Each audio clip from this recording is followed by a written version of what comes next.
love looks like. 2019, ang taon ng mga aesthetic. Pelikulang Hello Love Goodbye ni Catherine at Alden, Bad Guy ni Billie Eilish, at syempre, ang pagkamatay ni Tony Stark sa pelikulang Avengers Endgame. Spoiler much? Guys, bilis talaga ng panahon, no? Akalain mo yun? Magka 2020 na? March 2020. Teenagers, ika nga nila. Naalala ko pa, lahat abala sa proms, sa intrams, sa finals. Noon, pakiramdam namin, walang makakapigil sa amin. So, makasuwian na! Pero guys, narinig niyo yung mga balita-balita? Ay, oo, napanood ko na yan. Parang train tubusan yung nangyayari sa China. Nakakatakot. Pero like, alam niyo, buti na lang talaga. Wala tayong pasok ngayon.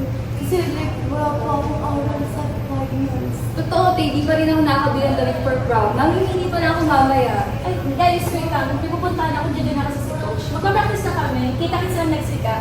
Bye! Ngunit, hindi na dumating ang next week. Ang mga araw, naging linggo, ang linggo, naging buwan, at ang buwan, naging taon. Sa isang iglap, ang kabataan namin biglang huminto. And then, just like Thanos snaps, in an instant, everything stopped.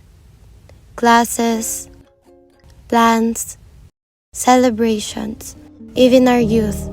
Ito na nga ba ang endgame namin?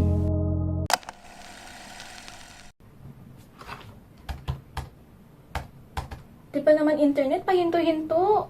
Nagpasan pa ako ng 11:50 na yun, no?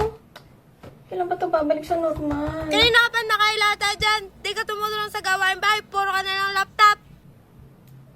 Alam nila yung pinagdadaanan namin, eh.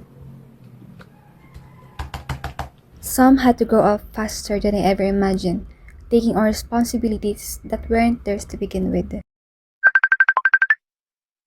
Oh, love! Kumusta ka naman dyan? Andito, love. Nag-iimpake. Ang dami naming layoff dito sa Dubai. Baka umuwi muna ako ng Pinas. Sige, love. Baka mastorbo pa kita. Mag-ingat ka dyan, ha? Hello, ma. May need pala kami bayaran para sa school. Need na lang 25,000 para sa tuition fee ko eh. Enrollment ako sa nitong makalawa. Tapos dumating na rin pala yung mga bills sa kuryente at saka tubig. Need na rin ito bayaran, baka maputulan pa tayo. Nak, patawad pero bakit di ka muna namin pa-enrollin ngayong pasukan? Ang tatay mo kasi nawalan ng trabaho. Di bali, ma. Susubukan kong gumawa ng paraan para makatulong sa mga bayaran natin. For some, the pause became a grind, a never-ending hustle just to keep afloat.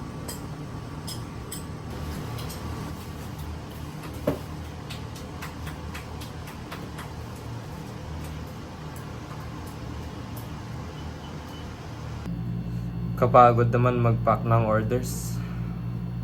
Kaya ko ta.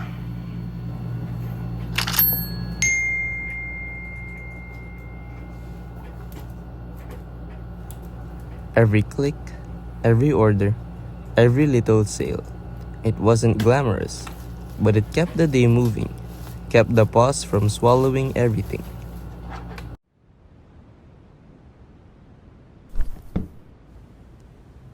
Some dreams had to wait, or maybe be set aside.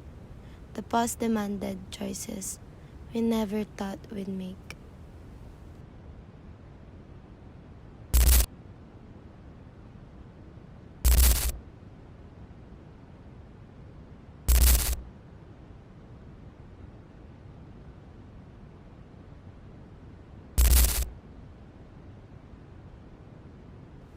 What if nag-arky ako? Sino kaya ako ngayon? Siguro ito muna. Dito na lang muna ako sa sigurado, yung mas practical.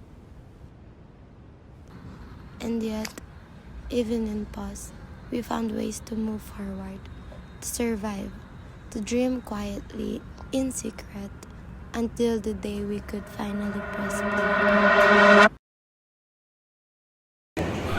Akala natin titigil na lahat. Pero ito tayo ngayon, magkakasama pa rin. Grabe, para kahapon lang nasa gate pa tayo ng school. Pero ngayon, ang dami na natin ipagdaanan. Oo nga, pero kahit ilang taon tayo na wala sa isa't isa, nandito pa rin tayo. Para sa barkadang hindi kayang i-post ng kahit pandemya. Tagumpay na